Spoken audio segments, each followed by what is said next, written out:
사순절, 예수님이 걸어가신 길을 기억합니다. 오늘 함께 나눌 말씀은 마태복음 24장 3절과 4절의 말씀입니다.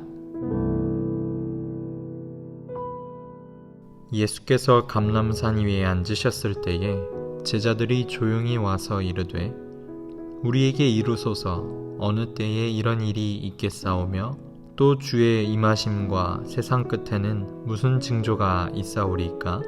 예수께서 대답하여 이르시되 너희가 사람의 미혹을 받지 않도록 주의하라.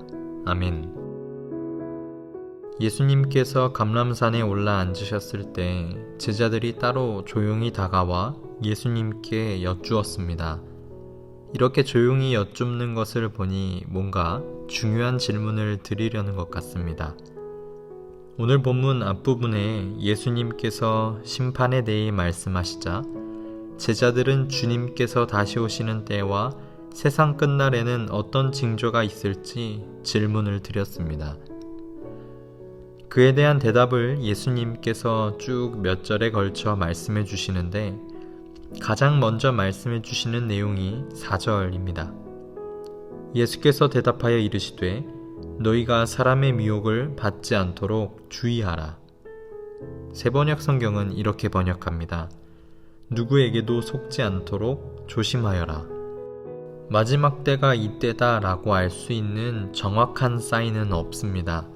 그때는 아버지 하나님만 아시기 때문이죠.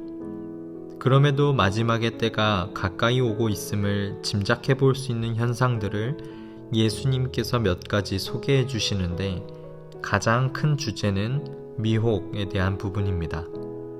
쉽게 말해 속고 속이는 시대가 갈수록 심해질 것을 말씀해 주신 거죠. 많은 사람이 내가 그리스도다 라고 주장을 하는 등 우리를 혼란스럽게 만드는 수많은 미혹들이 점점 많아질 것이라는 이야기입니다. 이런 미혹들로부터 우리 자신을 지킬 수 있는 저와 여러분 되길 소망합니다. 미혹은 무엇입니까? 사전적 의미로는 무엇에 홀려 정신을 차리지 못하게 하는 것, 정신이 헷갈리어 갈팡질팡 헤매게 하는 것입니다. 속이는 자가 그럴싸한 이야기로 의도적으로 접근하기에 듣는 사람의 판단을 흐리게 합니다. 오히려 우리가 듣기엔 더 달콤하게 들릴 가능성이 크죠.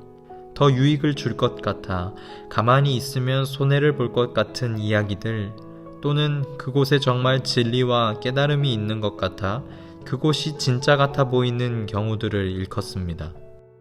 때로는 반대로 우리의 두려움을 이용합니다. 처음에는 대수롭지 않게 여겼을지는 몰라도 계속 듣다 보면 그럴 수도 있겠다라는 생각이 들다가 덜커덕 겁이 나게 되는 것도 한순간이죠. 진짜 그렇게 되는 거 아니야? 하는 걱정이 들기 시작하면 스스로 늪에 빠져들어 밤잠을 설치게 되는 경우가 적지 않을 것입니다.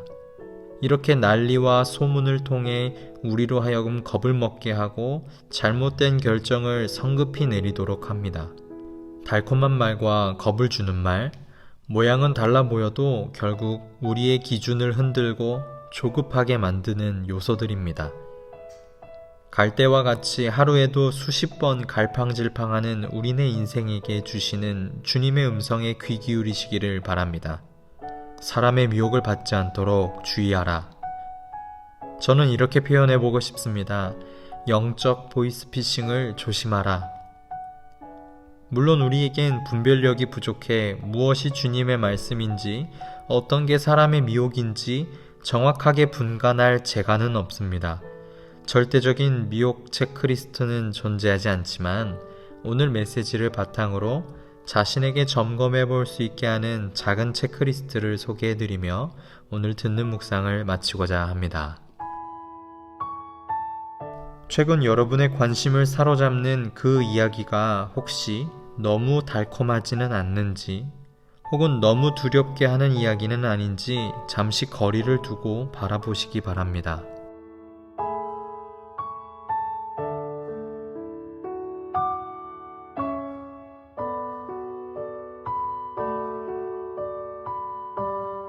주님의 말씀은 무조건 달콤하기보다는 되레 불편한 이야기일 때가 있고, 무조건 두렵게 하기보다는 오히려 위로를 주실 때도 많기에 더더욱 지혜를 구하며 살아가야 하는 때인 줄로 믿습니다. 오늘도 주님 안에서 요동치 아니하는 깊은 바다와 같이 마음을 지켜갈 수 있는 한 날 되시길 간절히 응원합니다.